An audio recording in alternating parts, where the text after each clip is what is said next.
All right. Good morning, ladies and gentlemen. Welcome to week number 8 of your Interlodge Masons Basketball League Season 7.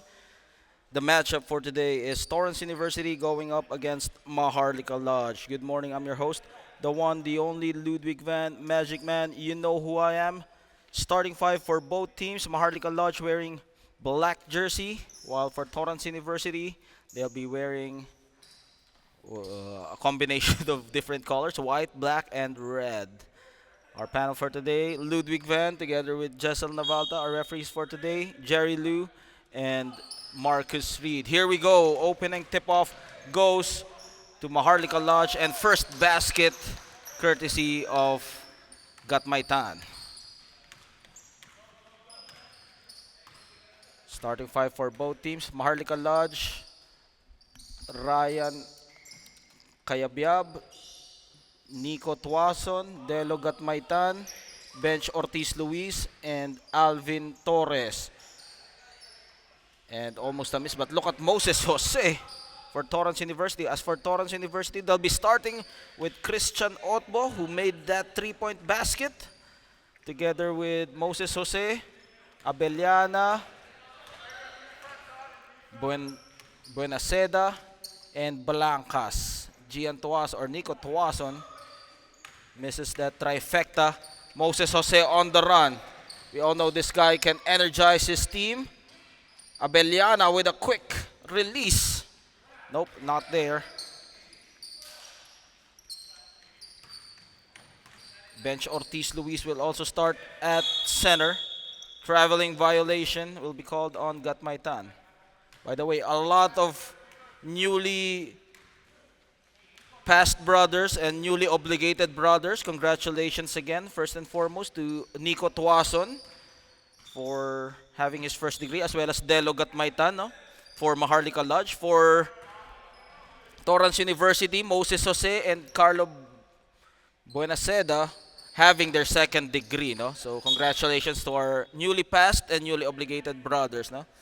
Of course, the purpose of this league is for fellowship, to get to know the brothers much better. And look at Alvin Torres muscling his way with the jump hook, as Alvin Torres flexing inside the paint. Well, that's why you have Christian Otbo, who has to do double time today against bigger Bench Ortiz Luis and bigger players like Bench Ortiz Luis and Alvin Torres. So it's going to be a Herculean task in the paint. But Moses Jose is stuck in traffic. Traveling violation as well on Moses Jose. Our score is 4-3. Early goings of the first half. This is 20 minutes of action. He forward sit, and Abellana anticipates. Middle, Blancas, top of the key, throws it. Middle, Moses Jose with a putback, and Moses Jose, they throw it to Bench Ortiz Luis, and Ortiz Luis squeezing himself inside. Well, they gotta do something on the transition offense for Torrance University, no? The defense was too late, and they paid the piper. Otbo, Abellana, Blancas looking for his options, decides to take it, comes up short. Moses Jose tracks it down. No opening. Abellana back to Christian Otbo with the challenge from Torres. It bounces off. Gatmaitan able to get that loose ball. Alvin Torres kicks it out. Gatmaitan scores, and he extends the lead to 3, 8-5 for Wendell Delo Gatmaitan. Abellana strategizing. They go at Moses Jose. It will stay with Maharlika Lodge. Or rather, it would stay with Torrance University as possession arrow points in their direction. Moses Jose carrying his team off his back, just like carrying Sergeant Junk Removal. Look at that. The hustle play. Oh, the refs saw the traveling violation as he stepped a lot on that one.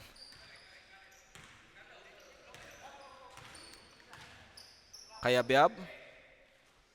got, or rather, that is Bench Ortiz Luis, and that's his 5th point for Bench Ortiz Luis. Well, Bench Ortiz Luis is a two-way player, no? He can play defense. Timeout will be called by Torrance University as AJ Masorong will step in the ball game as well. Our score is 10 to 5. Torrance or Maharlika Lodge up by 5. Sorry about that. Maharlika Lodge is up 10 to 5. We'll be right back after this timeout.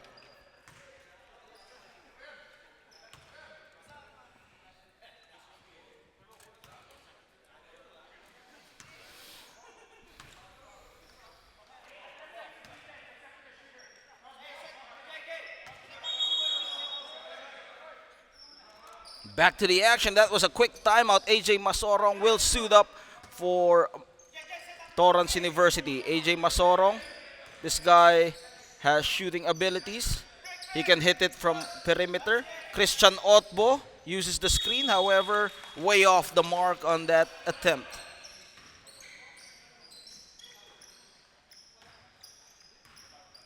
Nico Tuazon, a deadly shooter from Rainbow Country. Ramirez also in the ball game, as well as Frederick Goze. Tuazon, they let him shoot. Goze towering inside the paint as he takes that rebound. Ramirez will be fouled by Moses Jose. So the classification ranks has been released by our Commissioner Derek Valdez. So Torrance University will be ranked or will be classified under Division C, while Maharlika Lodge, as expected, will be classified under Division A, together with Sunny on the east side, Pakrim, and ALTP. As for Torrance University, Garden Grove Lodge, as well as, I'm not sure with the other team, no?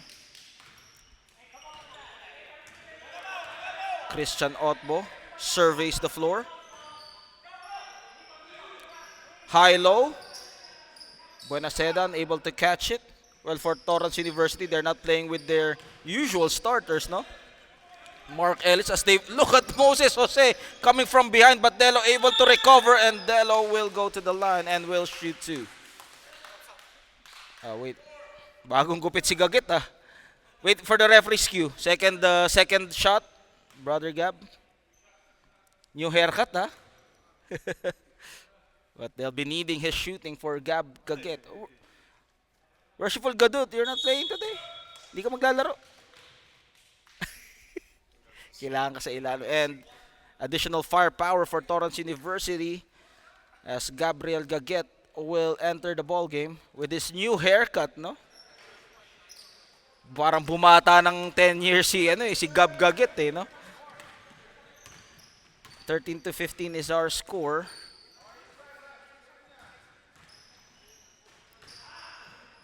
And more fluidity on the offense of Torrance University. And Moses Jose, another turnover from him as he commits another traveling violation.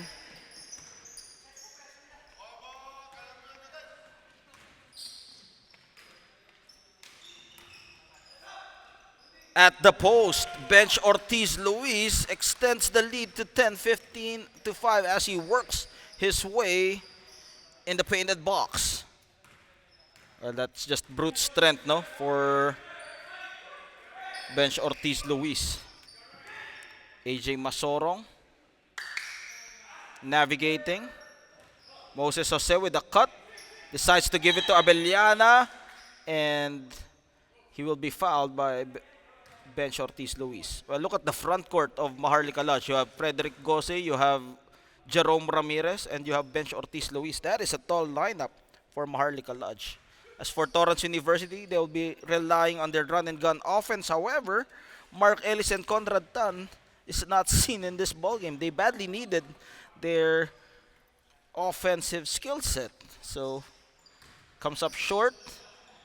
And securing the rebound is Jerome Ramirez. Full court pressure being applied. Tuazon dishes it to Ortiz. Ortiz, no opening, handoff.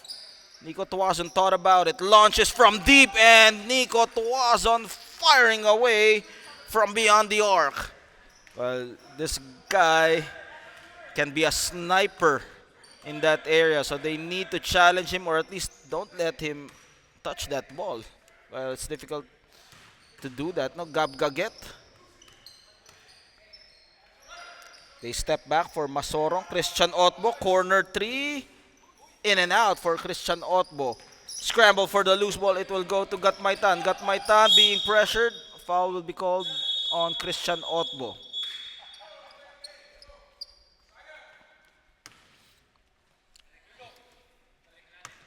Official time is 8 minutes. Frederick Gose, miscommunication, but Jerome Ramirez is there to recover and adjusting in mid-air, Jerome Ramirez. Well, that is something that we should see in the highlight reel. However, I wasn't able to click the replay button. AJ Masorong. Ooh, that was a smart play, putting his defender from behind. However, fails to connect. Delo Gatmaitan will miss with that point blank. Wide open shot.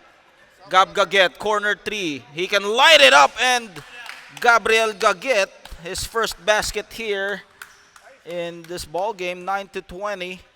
Well, they don't let him shoot, no? Otherwise, he can knock it down, and foul will be called on Moses Jose. Substitution on the second shot. On the second shot. Frederick Gose on the line. More reinforcements here for Maharlika Lodge as Jeremy Ramirez and Adam De Los Reyes will be deployed in this matchup. As for Torrance University, they are playing undermanned today, which is quite surprising. And substitution, Jeremy Ramirez and Adam De Los Reyes, who finally got his uniform, no, for Adam De Los Reyes. Time remaining is 7 minutes and 20.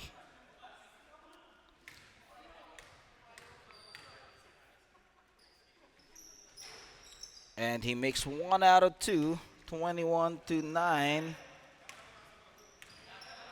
Maharlika Lodge is in control in this opening game. And intercepted by Alvin Torres, and Adam De Los Reyes commits the turnover. Good recovery defense by Torrance University. Christian Otbo attacks. Comes up short. Put back for Abellana. Cutting the lead down to 10, 11-21. Well, Torrance University, no? Giving everything that they have here. Ramirez, De Los Reyes puts it up. Too strong. They tap it. It will go to Torrance University. And Torrance University, a chance for them to trim away the lead.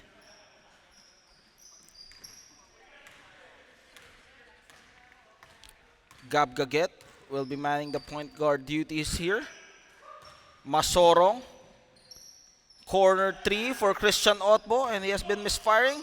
Offensive rebound by AJ Masorong. Hits all board, and Alvin Torres snatches it.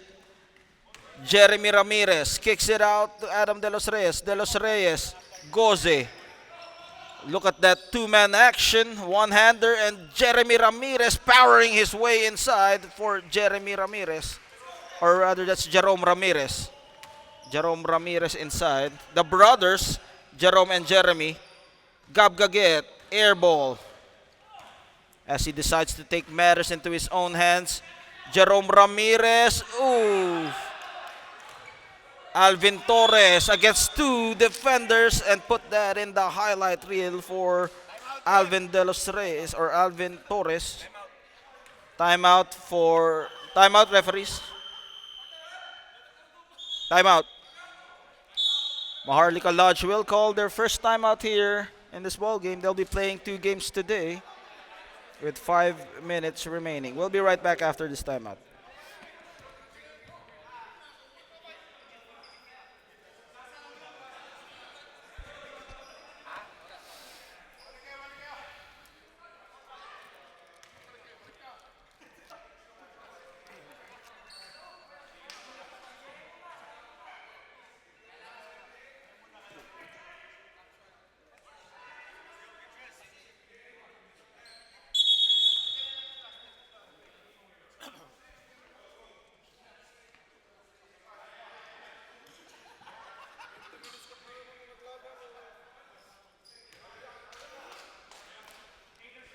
Back to the ball game.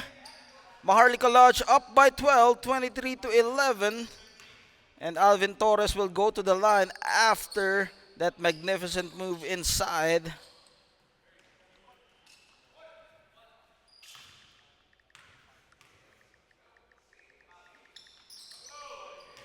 And he makes that first free throw.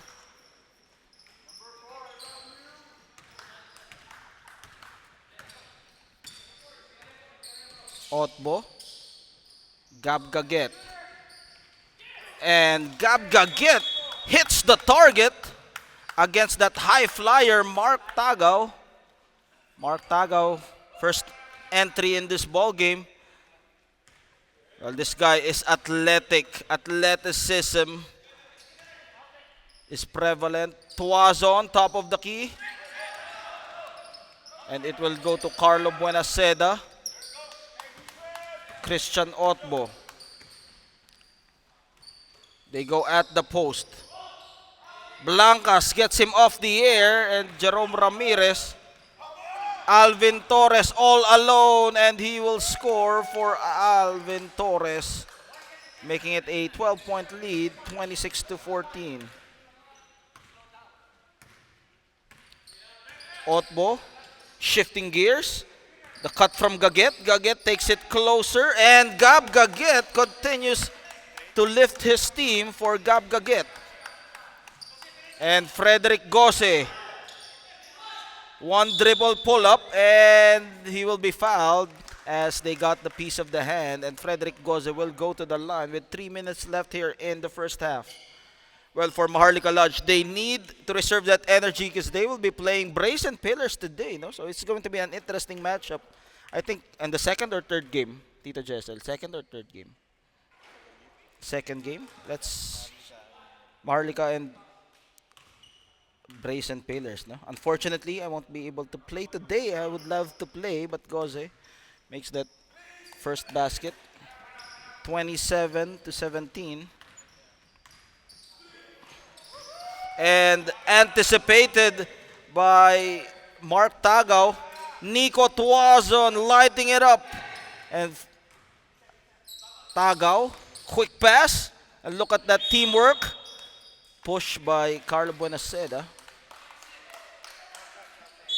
Substitution. Substitution. Delo, you can come in. Yeah.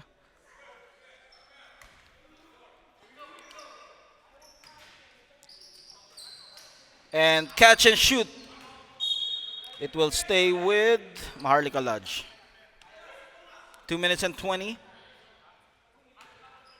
A chance for them to hit it. And look at the positioning of Maharlika Lodge. Well, good box out, no? One-on-one, one-on-one, one-on-one. One-on-one as they are now in the penalty for Torrance University. Remember, this is running time, so even if he is taking a free throw, it will still be running time. Time will keep on winding down.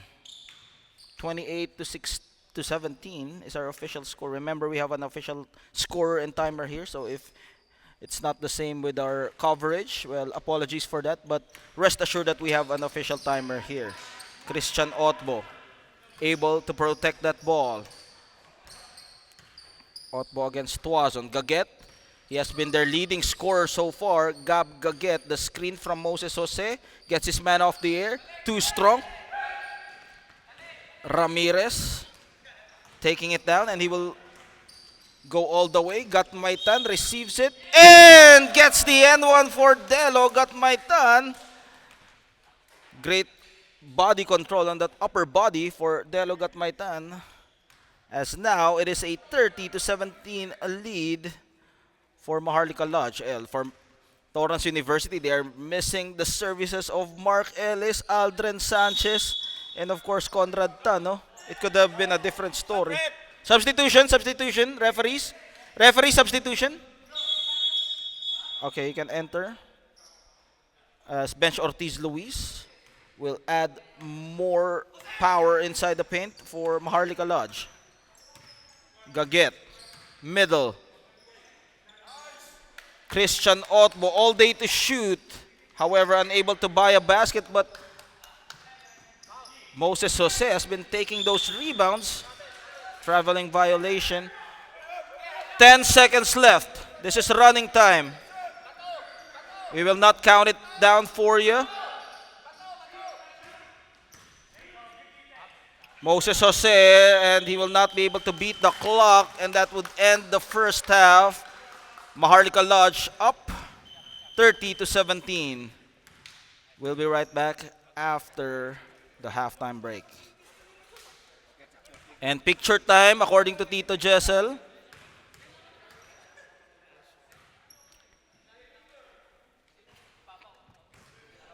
Picture taking for Tito Jessel's record that you have played so that he would know that you will be eligible for the playoffs. Because remember, we have a 3-game player rule. You need to play at least 3 games to be eligible for the playoffs.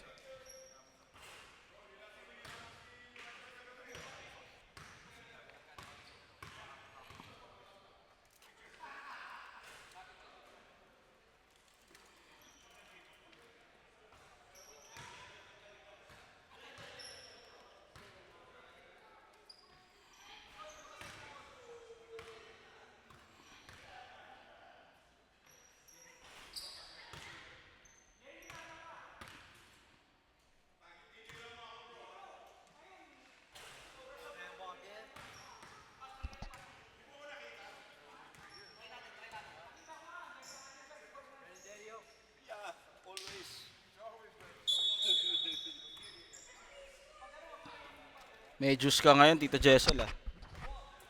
May juice ka ngayon.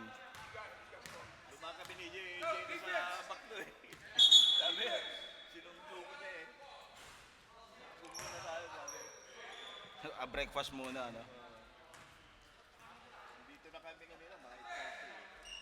Back to the action. You are watching Interlodge Masons Basketball League Season 7 on YouTube. SoCal Ballers 21. The matchup is Maharlika Lodge and Torrance University. Torrance University down against powerhouse team Maharlika Lodge. Well, for Torrance University, no, they cannot make excuses because their players are out, no, their key players are out. But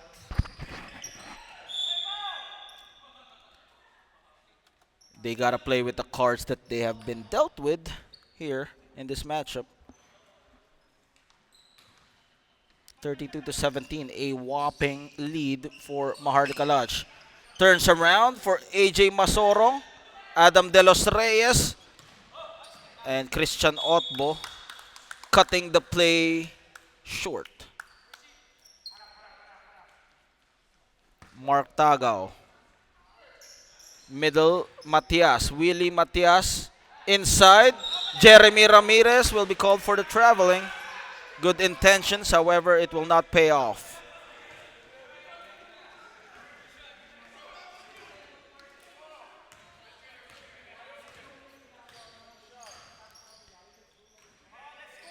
Abellana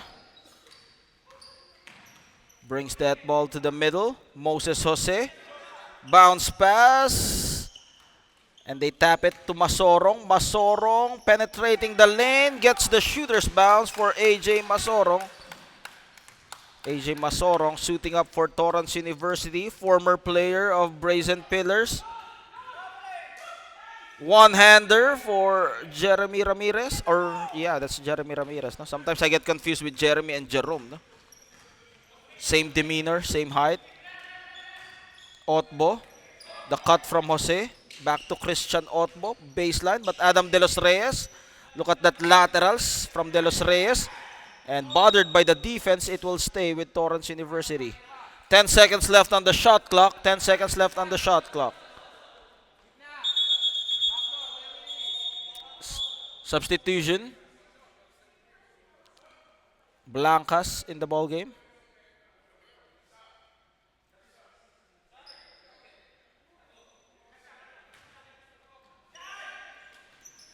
Buenaseda. No space for him. Moses Jose, middle. And shot clock violation on Torrance University. Credit the defense of Maharlika Lodge as they were not able to put up any shot. Willie Matias, Mark Tagaw, no look pass. Willie Matias lets it fly. Front rim. Blancas unable to save it, and it will remain with Maharlika Lodge. Another chance for Maharlika Lodge to increase the lead. 19-32. De Los Reyes, Tagaw. Foul will be called on Moses Jose. Moses Jose, physicality on Mark Tagaw, but you can see the sportsmanship here as he quickly apologizes. Ortiz Luis threading the needle, but everything but the shot for Jeremy Ramirez. Carlo Buenaceda bringing it slowly. Abellana. Crossover between the legs. AJ Masorong, the screen. Runner and traveling violation on AJ Masorong. Gab Gaget didn't like the call, but the referee's decision will always be final. And it will go back to Torrance University.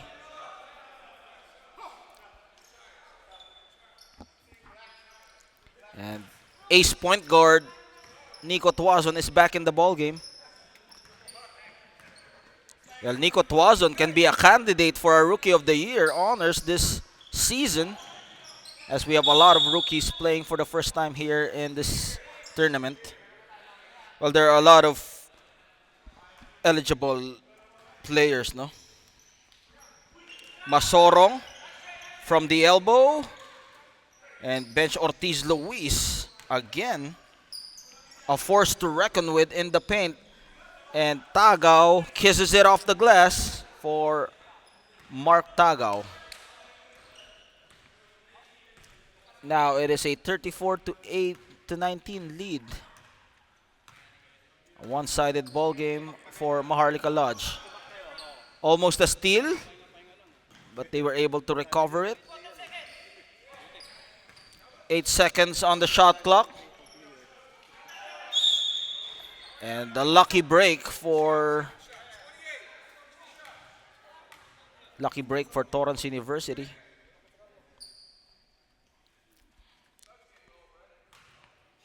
Abellana will shoot 2.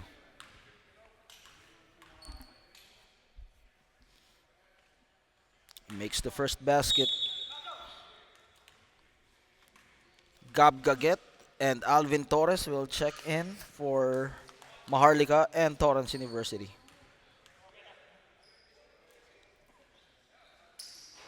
Abellana comes up short, and look at that from Tagaw, skying high for the rebound.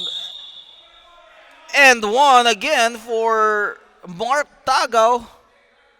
The bang and the bucket for Mark Tagaw. And he will go for the bonus free throw. Mark Tagaw has improved a lot here in this tournament. We have seen him in Season 5, no? Playing for AWC Anaheim West Covina Lodge. But this time he is suiting up for Maharlika Lodge. Well, he has improved, especially in his three-point shooting. Now, back then, he was just pure athleticism on his game.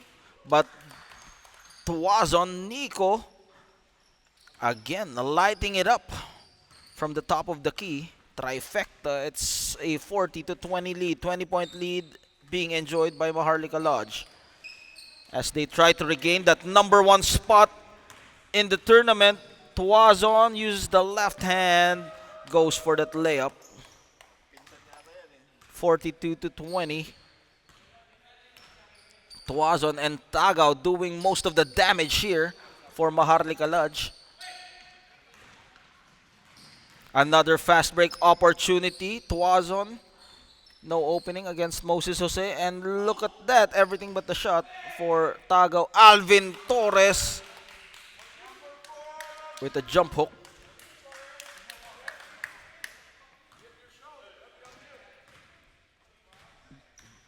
"11 minutes remaining here in the second half. It has been a long day for Torrance University. Gab Gaget AJ Masorong, runner. Moses Jose put back, and Moses Jose, despite of the height challenge against Maharlika Lodge, able to get that rebound. Substitution, Delo, you can come in.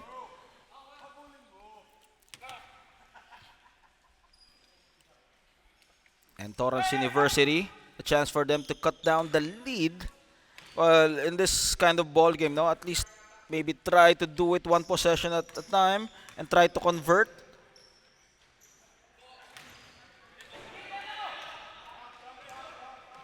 Gatmaitan all alone, and he will score for Delo. Gatmaitan. Well, that was a great defense converting into offense for Gatmaitan. AJ Masorong trying to make things happen here. And Maharlika Lodge will call a timeout to give their guys a well-deserved rest. We'll be right back after this timeout. Ilan pa tayo matira dito, Jason? Okay, game reset. Maharlika Lodge, 1 timeout left. For Torrance University, 2 timeouts left. Thank you.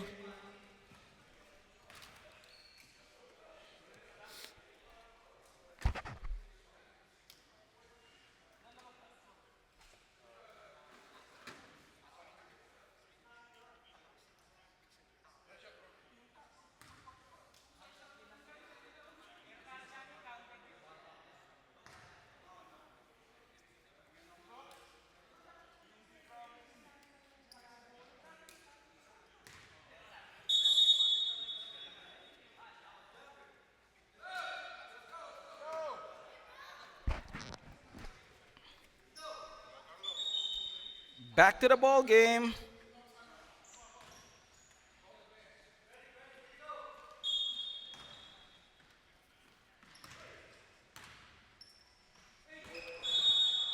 And it will go to Torrance University.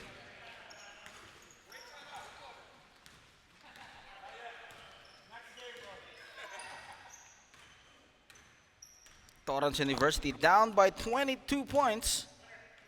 AJ Masorong hits all net, making it to a 20-point lead, 46 to 26. Gatmaitan facilitating. Matias Torres as the double team comes against bench Ortiz Luis. Crossover, zigzagging his way. Adam De Los Reyes hitting it with that corner 3 for Adam De Los Reyes, team captain of Solomon Staircase, who will be playing for Division D together with Amianan.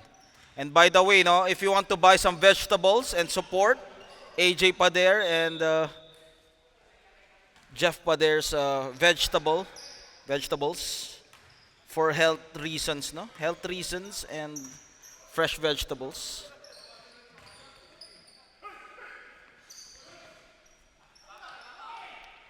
Willie Matias burying the tray for Willie Matias.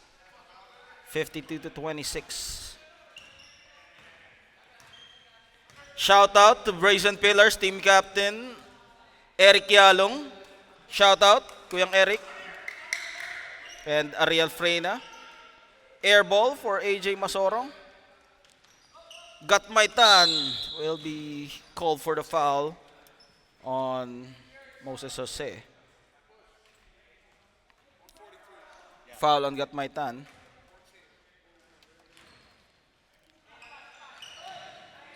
Moses Jose receives it. Gaget. And look at the defense. Quick reaction. Moses Jose underneath the basket. Hits all board. And bench Ortiz Luis. Yung box out ni bench Ortiz Luis, tatlo yung nakuha dun sa box out eh. Pag gano'n ang pag-flex ng muscle, tatlo yung nasa likod eh. Yeah.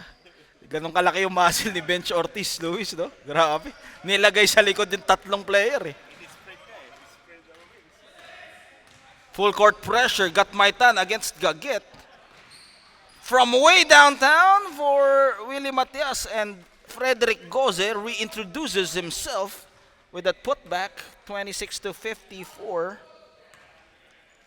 Shout out to my Brazen Pillars family, no? What's up? What's up, Brazen Pillars?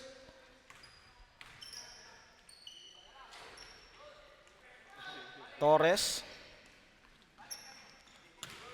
Got my ton, able to cross the timeline. Another open court transition with the assist. Got my ton to Frederick Goze as Goze with the reverse.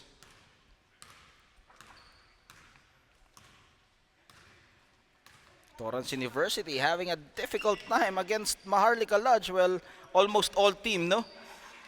Have a difficult time playing against Maharlika Lodge. Now, the only team that has solved that blueprint is Team Nueva Ecija Masons, no?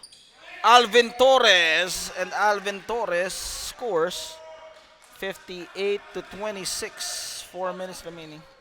Wait for the next dead ball, Mr. Abellana, Brother Abellana. 26 to 58. Buenaseda, and look at Gatmaitan on the defensive end. They got numbers. Gatmaitan all the way to the hole as he delivers the goods for Wendell Gatmaitan. 4 minutes and 20 remaining. And Torrance University, too much pain as they call the timeout.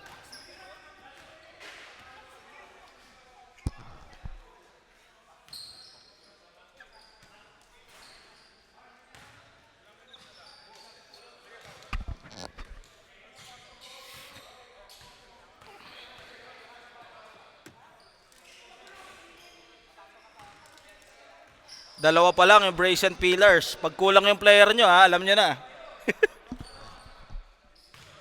Ay, sige, meron ba? Kuyang Eric, nasan yung mga ibang player nyo? Traffic? Naku po. Pag kulang ng player, alam mo na, ha? Pwede nyo hugutin si Ludwig Van. Pag kulang lang, ha? Doon lang pumapasok si Ludwig Van pag kulang. Pero pag kompleto kayo, you can manage it on your own.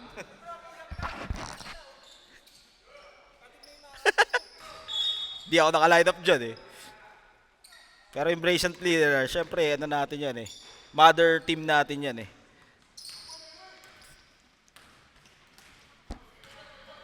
Jerome Ramirez. Brother connection, however, fails to connect. That's what we're talking about, brotherly love, no? Brotherly love, truth, and relief. Moses Jose wide open, and Ramirez, they will try to recreate that play one more time. Jerome Ramirez finding his brother, and look at the dish, but he didn't take it. Oh, comes up short. Jerome, and the crowd goes wild for Maharlika Lodge. And they're just enjoying this ball game. Well, no, it could have been a different story if Torrance University have their full arsenal here, no? If you have Conrad Tan, if you have Aldrin Sanchez, or if you even have Mark Ellis, no? And even John Chua. But, unfortunately, Maharlika Lodge punishing them 64 to 26.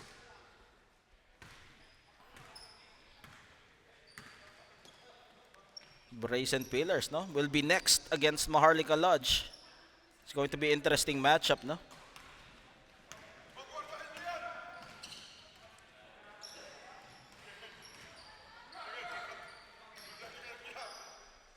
And look at that, what a play for Jeremy Ramirez. Sa kabila pa kinuha ni Jeremy Ramirez. Using that right hand. Switching hands. Otbo puts it up. Front rim. Ryan Kayabyab. Goes for that crossover. Frederick Goze. Kayabyab trying to use that glass. Mark Tagaw making an easy basket. 68 to 26. It's a 40-point lead. Correct my math if I'm wrong, ha? Papakalculating nyo na naman ako. And finally, 29 to 68. 1 minute and 45. Mark Tagaw launches, misfires, but they got the offensive board. Look at Cayabyab with a crossover. Ryan Cayabyab put that in the highlight reel for Ryan Cayabyab. Di pa ako nakagawa ng highlight reel ulit, no? But soon. Medyo na-busy lang si Ludwig Van, no? Yung highlight plays of the week. Week number 3 pa lang ulit ako eh. Ooh, Gab-gaget. I was ready to hit the replay button on that one. Mark Tagaw finishes off. 70 to 29. 9 points more and it will be a 50-point lead. Let's see if they will go for that record, no? 50-point lead. Let's see. They still have time, and look at that, 6 more points before we go to a 50-point lead. Wow, that's a record. No? I think this is the first time we have a 50-point lead, no? But let's see if Torrance University will allow that. Ooh, blocked by Gose. Gaget, corner 3, short. Cayabyab. They got numbers, 2-on-1 situation. High-low, Cayabyab. And he scores 4 more points and it will be 50-point lead. 29 to 75. And the referees had enough of the pounding as Maharlika Lodge edging over Torrance University Lodge. It was too much for Torrance University today, no? Well, let's see if Brazen Pillars can snap this win by Maharlika Lodge. And who is our player of the game? Who is our player of the game? We'll see. Mark Tagaw is our player of the game. Where's Mark Tagaw? Mark Tagaw, you're our player of the game. And congratulations. Tito Jessel will take a picture of you. Congratulations, player of the game. Mark Tagaw, our player of the game. I-post mo na, Tito Jessel, yung player of the game natin. Yung player of the game ng Betterman, kailangan ma-post